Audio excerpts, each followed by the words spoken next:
ఆధిపత్యాన్ని ప్రదర్శిస్తూ ఉన్నారు. సో భారీ మెజారిటీ దిశగా వెళ్తున్న పరిస్థితి కనిపిస్తుంది.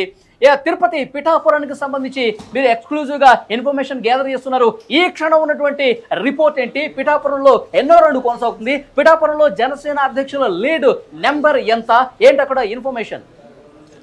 ఎస్, మొత్తానికి కట్అవుట్లు రెడీ అయిపోయినటువంటి పరిస్థితి. నిన్ననే చెప్పిన కట్టండ్రా కట్అవుట్లు, కాల్ చేయండ్రా అక్కడ పటాసులు అంటూ కూడా చాలా క్లియర్ కట్ గా ఒక అంశాన్ని కూడా తెరపైకి తీసుకొస్తున్నటువంటి పరిస్థితి. నిన్ననే చెప్పేటటువంటి ప్రయత్నం చేసిన పిఠాపురంలో దాదాపు 45,000 నుండి 50,000 మెజారిటీతో పవన్ కళ్యాణ్ అక్కడ గెలవచ్చు అంటూ కూడా చాలా క్లియర్ కట్ గా ఎగ్జిట్ పోల్స్ కూడా తెరపైకి వచ్చినటువంటి పరిస్థితి. మనం నిన్ననే ఎక్స్క్లూజివ్ గా మాట్లాడేటటువంటి ప్రయత్నం చేసినాం. గొల్లపురోలుకు సంబంధించినటువంటి మండలం కానివ్వండి, కొత్తపల్లికి సంబంధించిన మండలం కానివ్వండి, అక్కడ ఉన్నటువంటి భారీ భద్రతకు సంబంధించినటువంటి అంశం చూస్తేనే అర్థమైపోయింది. పిఠాపురంలో జనసేన పార్టీ జెండా ఎగరబోతున్నది. అక్కడ ఉన్నటువంటి వంగా గీత గారు బయటికి రావడానికి భయపడుతున్నటువంటి సిచ్యువేషన్ కూడా ఇక్కడ పూర్తి స్థాయిలో కనబడుతున్నటువంటి పరిస్థితి. ఎందుకంటే దాదాపు 45,000 50,000 మెజారిటీ అనుకున్నాం, కానీ పవన్ కళ్యాణ్ కి సంబంధించినటువంటి గెలుపు ఆల్రెడీ ఖరారైపోయినటువంటి పరిస్థితి. మొదటి రౌండ్ పూర్తి కానప్పటికీ అక్కడ లీడింగ్ కి సంబంధించినటువంటి ఇష్యూ చూసుకుంటేనే మనం చాలా క్లియర్ గా పవన్ కళ్యాణ్ ఇక్కడ గెలిచింది, ఆల్రెడీ అయిపోయింది. ఆల్రెడీ కట్అవుట్లు తయారు చేసి పెట్టుకున్నారు. ఆల్రెడీ పూలమాలలు కూడా తీసుకొచ్చినటువంటి దాఖలాలు కూడా అక్కడ కనబడుతున్నాయి. గతంలోనే నేను పిఠాపురంలో పోయినప్పుడు అక్కడ ఓట్లు వేసినటువంటి యువకులు కూడా తాజాగా వాళ్ళు చెప్పినటువంటి అంశం కూడా ఒకటే, ఎట్టి పరిస్థితుల్లో మేము కూటమిని గెలిపించుకుంటాం, పవన్ కళ్యాణ్ కు ఓటేసేటటువంటి ప్రయత్నం చేస్తాం, భావితరాలు మారాలంటే పవన్ కళ్యాణ్ ఖచ్చితంగా ఇక్కడ ఎమ్మెల్యే కావాలి, అధికారంలోకి రావాలంటే కూడా అక్కడ చాలా మంది ప్రజలు, అక్కడ ఉన్నటువంటి వృద్ధులు కూడా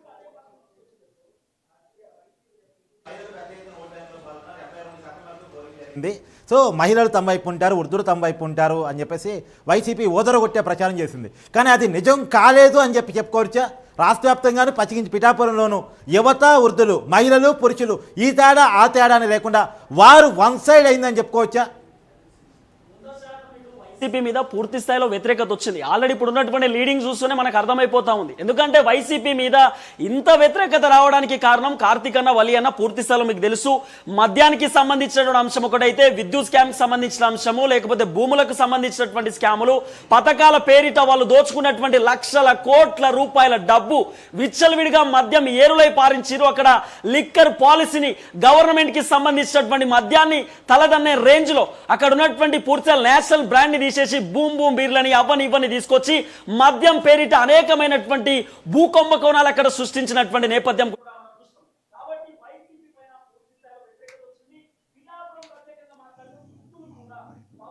గెలిస్తే బాగుంటది.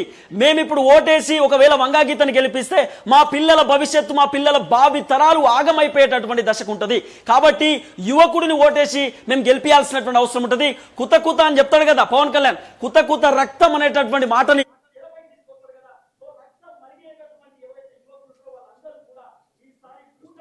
ఓకే ఓకే తిరుపతి ఒక్క నిమిషం మీరు లైన్ లో ఉండండి. తలసాని శ్రీనివాస్ గారు, ఇక్కడ మనం లోక్సభకు సంబంధించిన ఫలితాలు కూడా మనం చూస్తున్నాము. లీడ్స్ కొనసాగుతున్నాయి.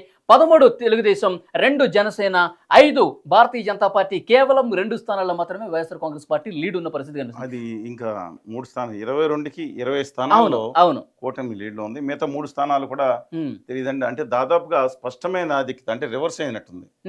దాంట్లో ఇంకో సీటు 23 ఇంతకుముందు మీరు చూసారు కదా, 22 నెగ్గింది. ఇప్పుడు సేమ్ మరి 23 దేవుడు న్యాయం చేశాడని మరి స్క్రిప్ట్ అంటారు కదా, దేవుడు స్క్రిప్ట్ రాశాడు, స్క్రిప్ట్ రివర్స్ లో రాసి ఉంటారని అనిపిస్తా ఉంది. బట్ మిగతా చోట్ల చూసుకుంటే మెయిన్ ఇష్యూ అండి ఇక్కడ కర్నూలు జిల్లా చూస్తున్నా. Kurnool nobody expected. Kurnool maximum 5 సీట్లు 6 సీట్లు తెలుగుదేశం కూడా ఊహించట్లేదండి. ఈ లెక్కను చూసుకుంటే కనుక వన్ సైడ్, అసలు కంప్లీట్ గా వన్ సైడ్ వేవ్ కనపడుతుంది. ఇప్పుడు మా జిల్లాలో, పశ్చిమ గోదావరి జిల్లాలో మేము ఊహించాం, కర్నూలు జిల్లాలో ఎక్కడ ఊహించలేకపోయాం. ఎందుకంటే అది వారు వన్ సైడ్ కనపడుతుందండి. అసలు కడప, కర్నూలు, విజయనగరం జిల్లాలో ట్రైబల్ కాన్స్టిట్యున్సీలో ఉన్న ఏది కురుపాం, ఆ తర్వాత పార్వతీపురం, ఆ తర్వాత ఏదండి ఇది కూడా పాడేరు. అసలు అవుట్ రైట్ గా ఇటు పరిస్థితుల్లో నెగ్గే పరిస్థితి లేదు. పాడేరు మాత్రం గిడ్డీశ్వరు గారు అనుకున్నా కానీ మొత్తం ఇది ఒక వైట్ వాష్ గానే, సునామీ గానే కనిపిస్తుంది. మీరు ఇప్పుడు కృష్ణా జిల్లాలో 15 స్థానాల్లో మీరు లెక్కేసుకుంటే 14+1 మొత్తం స్థానాల్లో ఒక స్థానంలో కూడా అక్కడ లేని పరిస్థితి కనపడుతుంది. ఇది మాత్రం సునామీగానే భావించాలండి. ఇప్పుడు 23 స్థానాలు వచ్చే పరిస్థితి కనిపిస్తుంది లోక్సభలో. 23 వచ్చేస్తే గనక ఇంతకుముందు మీరు అన్నారు నిజంగా నాకు మీరు ఇంతకుముందు అన్నారు పార్లమెంట్ లో మన గళానికి ప్రాధాన్యత పెరుగుతుంది, మనం సాధించుకునే దాంట్లో భాగంగా కొంత మనకి ఇంపార్టెన్స్ పెరుగుతుందని భావించవచ్చా దీన్ని బట్టి? ఉంటుందండి. యాక్చువల్గా ఇది డైరెక్ట్ గా కనుక తెలుగుదేశం జనసేన పోటీ చేస్తే 22-23 స్థానాలు వచ్చాయి. వాళ్ళు ఉత్తర భారతీయ జనతా పార్టీకి 5 స్థానాలు రావడం జరిగింది. బట్ ఎనీవే వాళ్ళ రాష్ట్రానికి న్యాయం జరుగుతుందని ఆశిద్దాం. కనీసం పూర్వం డిమాండ్ చేసే పరిస్థితులు లేదు. కానీ వాళ్ళ ఒక కూటమి ఇది కనపడతా ఉంటే ఇంకా 15 కూడా సస్టైన్ అయ్యేది కనపట్లేదండి. ఇది బహుశా ఇంతకన్నా ఇదే కనుక కంటిన్యూ అయితే ఇది అబ్సల్యూట్లీ ఇది ఒక రికార్డ్ అని చెప్పాలండి. అసలు పూర్వం వచ్చిన సునామీని కొట్టేసే సునామీ అవుతుందేమో నేను కనపడుతుంది. Wait and see. చెప్పండి కార్తీక్. స్థానాలతో 22 పార్లమెంటు స్థానాలతో 2019లో వైసీపీ గెలిచింది. కానీ ఈసారి ఓడిపోతుందని తెలిసి ఎన్నికల ముందు గెలుస్తామని ధీమా వ్యక్తం చేస్తూ అన్ని పార్టీలు చేస్తాయి కామన్గా.